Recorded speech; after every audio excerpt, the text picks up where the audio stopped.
My son Aaron was 36. He was ornery and very loving, but people had to give him a chance, get to know him.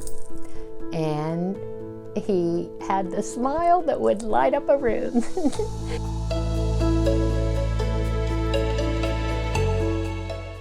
When he was born prematurely and had a lot of issues. So I'll just say that he had seizures, cerebral palsy, he was blind, he was self-abusive, and later in his life, in 2007, he became a short gut.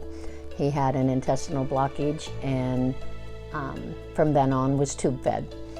As I was aging, I began to wonder what would happen with Aaron if something were to happen to me.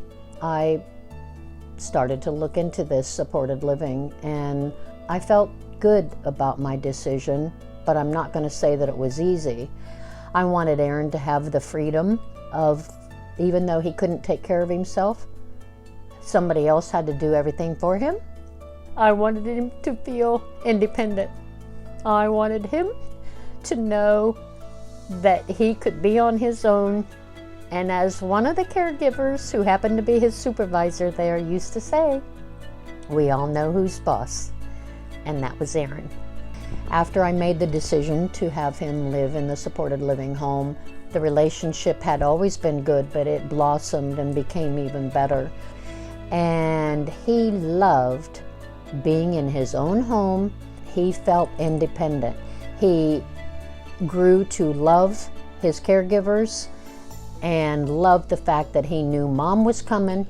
We could do whatever we wanted, whether it was go for a walk outside, sit and listen to music, play our games. Our time together was so wonderful that I wouldn't change it for the world. For those of you who have considered supported living, I would like to just say that in our circumstance, it was the best thing that we could have done, and we did make the right fit, and it was wonderful. And Aaron knew each and every one of those caregivers cared about him and loved him, and that they were there to help take care of him.